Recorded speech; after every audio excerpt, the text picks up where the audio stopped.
사실 노년분들이 운동하세요 그러면 정말 100명 중에 100명은 다 걷기 합니다 이렇게 말씀을 하시거든요. 제가 사실 얼마 전에 걷기는 운동이 아닙니다 라는 얘기를 한 번 적이 있었는데 여러분들이 반박을 많이 하셨어요. 아, 걷기가 왜 운동이 안 되냐 이런 말씀들 하시는데요, 걷기가 주는 운동 효과 왜 없겠어요? 있습니다. 있지만 거기서 끝나서는 노화를 막을 수 없다는 것을 얘기하는 거예요. 비만도 줄일 수 없고요. 만약에 체중 감소를 위해서 할 수 있는 동작을 딱 한 가지만 정해주세요 라고 한다면요, 아주 쉬우면서도 연속적인 동작으로 저는요,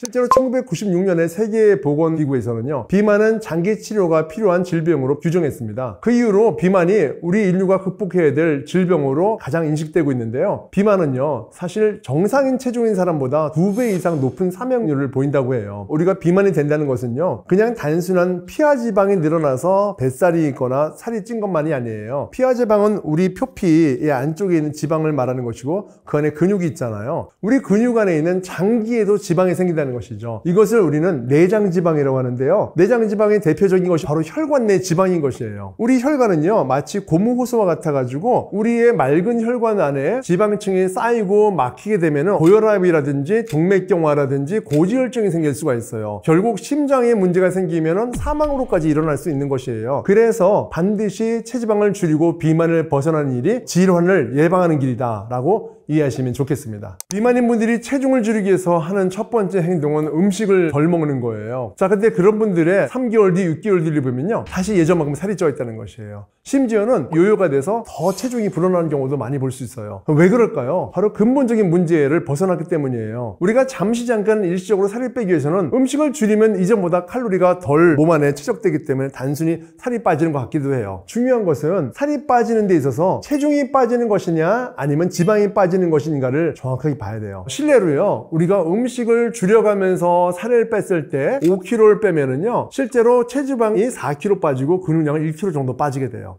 근육과 지방은 반비례하지 않고 같은 방향으로 내려가거나 올라가기 때문이에요. 그래서 살이 찌면은요, 지방이 찌고 근육도 좀 올라가고요, 살이 빠지면요, 지방도 빠지고 근육도 빠지게 돼요. 자, 그런데 중요한 것은 뭐냐면은요, 점점 근육이 빠지는 속도가 가속도가 되기 때문에 운동 안 하고 살을 뺀 분들이 대부분의 느낌이 뭐냐면 나른하고 기운이 없음이에요. 왜 그럴까요? 근육이 줄기 때문이에요. 그래서 근육을 늘리면서 지방을 빼기 위해서는 운동을 절대로 빼서는 안 된다는 사실입니다.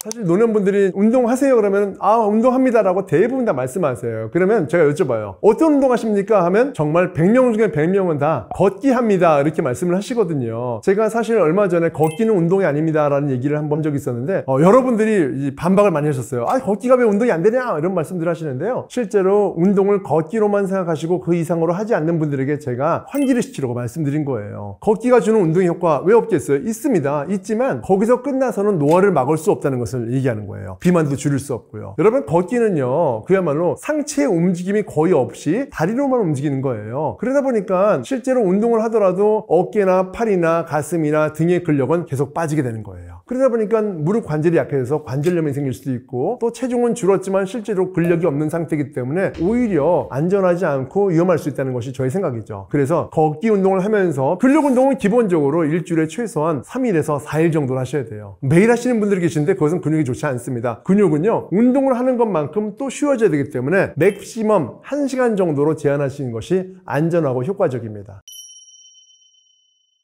실제로 노년이 되면은 운동을 내가 어떤 수준에서 해야 될까라고 고민하시는 분들이 계세요. 중요한 것은요, 현재 나의 체력은 어떤지를 먼저 아시는 것이 중요해요. 내가 무릎이 안 좋아서 빠른 속도의 움직임이 어려운데 테니스를 배우신다는 것은 사실 굉장히 위험한 행동이죠. 그래서 현재 나의 수준의 능력이 어느 정도 되는지를 알 수 있는 테스트가 간단히 있는데요, 우리가 쉽게 알 수 있는 스쿼트만으로도 금방 알 수 있는 방법이 있어요. 체력이 안 좋은 분들은요, 이 정도 상태에서 한 무릎을 45도 정도에서 일어나는 방법을 할 수가 있겠죠. 이것은 아주 체력이 약하거나 운동 초보의 경우에 해당될 수 있는 것으로, 이 정도도 되지 않으면 걸어 다니실 수도 없는 분들이겠죠. 자, 두 번째 단계는요, 스쿼트를 90도까지 내렸다가 일어날 수 있느냐는 것이죠. 자, 기본적인 정적 스쿼트인데요, 이제 이어서 앉았다가 일어나면서 발 뒤꿈치를 올려주는 거예요. 후. 이분들은 상당히 난이도가 있는 근력 운동을 하실 수 있는 분들이죠. 무릎 관절의 강화와 함께 허벅지 그리고 종아리 근육의 발달까지 이룰 수 있는 아주 난이도가 있는 힘든 운동인데요, 이렇게 해서 분류해서 하실 수가 있겠죠. 그래서 내가 지금 어느 정도 체력이 되고 내가 할 수 있는 운동이 무엇인가를 이런 간단한 스쿼트만으로도 측정하실 수가 있는 것이죠. 중장년층 또는 노년에 이르기까지 쉽게 집에서 할 수 있는 운동을 제가 한번 보여드리도록 할게요. 먼저 다리를 어깨 넓이 정도 해보세요. 자, 이 상태에서 팔을 앞에서 뒤로 회전하는 거예요. 간단하죠? 둘, 셋. 자, 어깨의 관절의 유연성을 만들어주는 운동입니다. 5번. 반대쪽 뒤에서 앞으로 돌려볼게요. 하나, 둘, 셋, 넷, 5번 됐어요. 이제 손에 깍지를 낀 다음에 원을 그리는 동작이에요. 큰 원을 그려주세요. 자, 어깨의 회전근개, 그 다음에 등과 몸통의 유연성을 만들어주는 운동이죠. 4번, 5번 됐어요. 이제 반대쪽으로 5번 돌려볼게요. 하나, 둘, 셋, 4번, 5번. 간단하죠? 자, 이렇게 원 그리기가 끝나면요, 차례 자세에서 이번엔 더 큰 원을 그려볼게요. 이렇게 하나 올라가면서 숨을 내뱉어요. 후, 둘, 셋, 4번, 후, 5번 됐습니다. 허리를 잡을게요. 자, 어렸을 때 우리 이런 체조 해보셨죠? 역시 우리 옆으로 팔을 지르기 운동인데요. 이렇게 10번만 한번 뻗어보세요. 어깨와 등과 허리의 유연성을 만들어주는 동작이 되겠습니다. 후, 그리고요, 밑으로 내려가는데요. 이때 손끝이 발목까지 내려갈 정도로 깊이 내려졌다가 일어나는 거예요. 자, 이 동작은요, 우리 허리 요추의 유연성을 만들어주는 운동이에요. 계속 해보세요. 3번, 넷, 5, 속도는 빨리 하실 필요가 전혀 없습니다. 6번, 자, 7, 8, 9번, 10번. 이제 어느 정도 몸이 좀 풀렸죠? 허리를 돌릴게요. 후, 우리 복부, 여기 보통 말하는 외복사근, 내복사근을 긴장하시고 허리에 긴장된 부분을 풀어주는 동작이 되겠습니다. 후, 후, 후, 후 됐어요. 아주 간단하죠? 자, 그리고 손을 이렇게 작게 만세를 해볼게요. 이 상태에서 무릎을 터치할 거예요. 오른손으로 왼쪽 무릎, 후, 반대쪽, 후.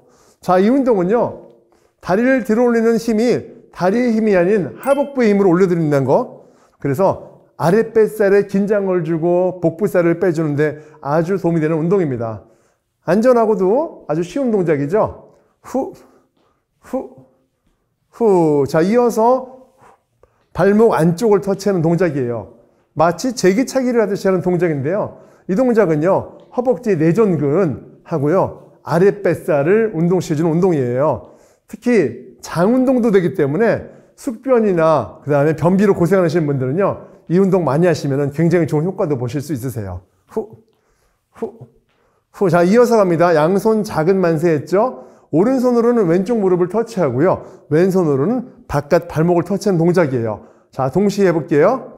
후, 후, 후. 자, 지금 보시는 것처럼 운동을 하면서 허리 옆구리에 긴장이 가잖아요. 그래서 조금 전에 했던 아랫배에 이어서 옆구리 뱃살을 빼주는데 굉장히 도움이 되는 아주 간단하고도 쉬운 동작이 될 수 있겠습니다. 반대쪽 수요. 후, 후, 후, 후, 후, 후. 자, 이쯤 되면 굉장히 다리 힘도 좀 들어가고 복부 힘도 좀 들어갔을 것 같아요. 자, 지금 이어서 왕복을 할 거예요. 후, 후, 후. 숨을 내뱉고 후, 후, 후, 후.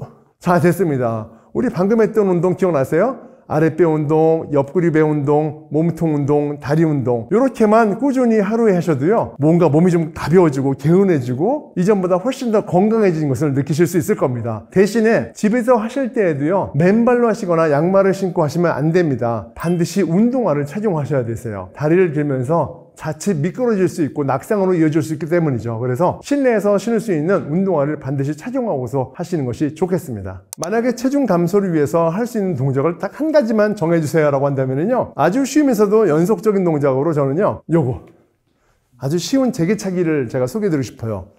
이 운동은요, 간단하면서도 재미있고요, 앞에 TV를 보면서도 할 수 있고 대화를 하면서도 할 수 있고요, 심지어는요, 이렇게 하면서 걸어 다닐 수도 있어요.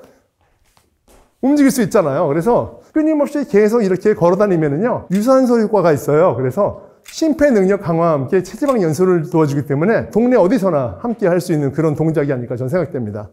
자, 지금까지 운동을 배워보셨는데요. 어떠세요? 생각보다 어려울 거라고 생각했는데 아주 단순하고 쉬운 동작들이 많았죠? 그래서 운동은요, 너무 인상을 쓰면서 힘들게 하는 것보다 재밌게, 쉽게, 꾸준히 하는 것이 더 중요해요. 그래서 지금부터 꾸준히 열심히 하시고 다들 건강해지셨으면 좋겠습니다. 자, 그러면 운동은 이미 우리가 알고 있으니까 나머지 얘기한다면요, 바로 전반적으로 가장 중요한 것은 바로 생활 습관이에요. 수면 습관이 되겠고요, 식사 습관, 행동 습관이 되겠죠. 수면은 많이 자면 잘수록 좋다 이런 분들이 계시는데요, 실제로 그렇지도 않습니다. 우리 연구에 의하면은요, 하루에 평균 7시간에서 8시간 자는 분들이 오히려 가장 뛰어난 건강을 유지할 수 있다고 나오고 있거든요. 특히 자기 전에는요, 복잡한 생각에서 벗어나서 편안한 마음으로 주무실 수 있는 환경을 만드시는 것도 굉장히 도움이 될 것 같아요. 우리 노년의 분들, 거기다 또 비만인 분들은요, 되도록 더 많이 움직일 수 있는 방법으로 몸을 사용하시고 움직이는 것이죠. 일어나서 제자리 걸음을 하면서 TV를 보시는 거 굉장히 도움이 될 것 같아요. 우리 마트 가시잖아요. 물건을 양 바구니에 옮겨서 들고서 걸어 다니면 오히려 덤벨을 들고 다니는 것처럼 운동 효과도 있겠죠. 이런 방법으로 생활 속 작은 지혜로 비만을 탈출할 수 있고 건강하게 만들 수 있는 좋은 지름길이 될 것 같습니다.